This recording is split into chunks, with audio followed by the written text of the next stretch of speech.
Hey everybody, it's Kenya, and this is the Thank You for Saying No podcast, where we find meaning in life's unexpected turns.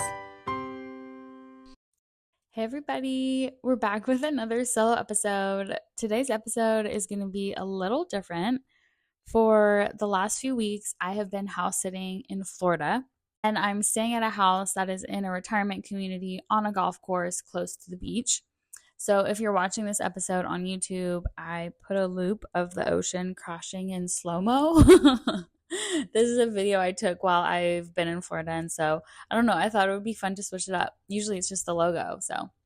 And you're probably wondering why this episode is called Lessons from the Dog Park, and I'm going to tell you a story why. I've changed the names in the story just to preserve everyone's anonymity. Okay, so here it goes. So one day I was driving the golf cart around and I ran into this lady named Betty.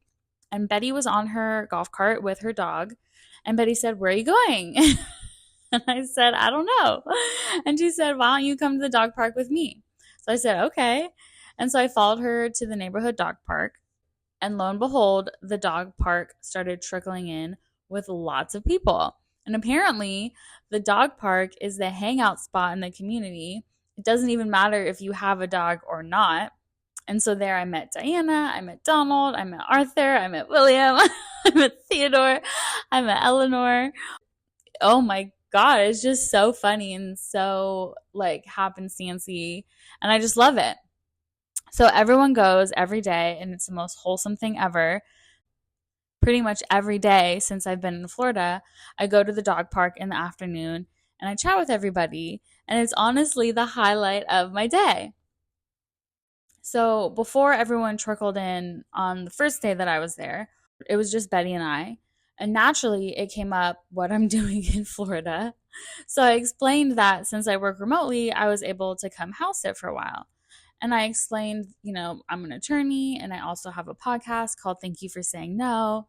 And I told her all about the podcast and how we talk about rejection being redirection and how no's are a blessing in disguise.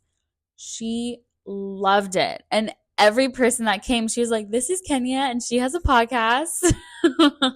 As weeks went on and as I got to know everyone better, I thought it would be really cool to do an episode where I ask everyone advice that they have, getting through thank you for saying no moments. And so that's what this episode is going to be about. So I asked a few people advice that they have for the thank you for saying no community when going through no moments. And these are the answers that I got. So Eleanor said that having numerous interests that are just for you is really important, and to focus on the good things and what makes you happy. I really like this advice because having things you like to do is important, especially when you're going through those hard times, because the things we like, we really have to lean into them to bring us joy, especially during the no moments. And changing our perspective to focus on the good can definitely help get through the ugh of the no's. Betty said having a good faith to guide you and a good support system is really important.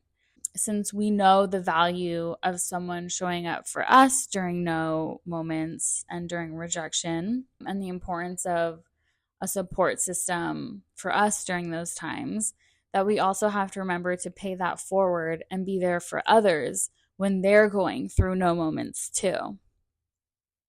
I really like this one. I was actually in a writing group at the beginning of the year, and the facilitator said something. She said, what did she say? She was like, "Sometimes to believe something, you have to see it. But sometimes to see something, you have to believe it." And believing and having faith that it will all work out is just so, it's how we can do things that we've never seen before. And having a support system, I'm so thankful for my support system, which absolutely includes the Thank You for Saying No community. You guys all really inspire me so much. You have no idea. I was looking back on just the past interviews and the past submissions and everything we've had up until this point, and it's just so crazy. It's just so crazy how people relate to the podcast. It means so much that we're not alone in the no moments, and that so many people can recognize that good comes after them, and the no's really do push us to what we're really meant to be doing. Okay. Diana said that while the no's can be a hard pill to swallow, it will all end up okay. And even though it's hard, it will be for the better. She talked about her divorce and how she finally had to say no to that relationship, and it taught her to own what she needed, and that she had the power within herself to change the course of her life. I like that last part a lot. We should not be a passenger in our own lives. Unless, of course, it's passenger princess. Then we're actually the main character, and we should absolutely be passenger princess. But don't let years go by with you being unhappy and in a situation that really just doesn't work for you. It's okay to let it go. I like Diana's. Okay, and this is the last one I got. So, this is from Donald, and Donald said that in his generation, people really tried to do the whole reverse psychology thing where they said, you can't do this or you're not going to be anything, to get you to be something and do whatever. And he said that didn't work for him. The no's actually made him really depressed.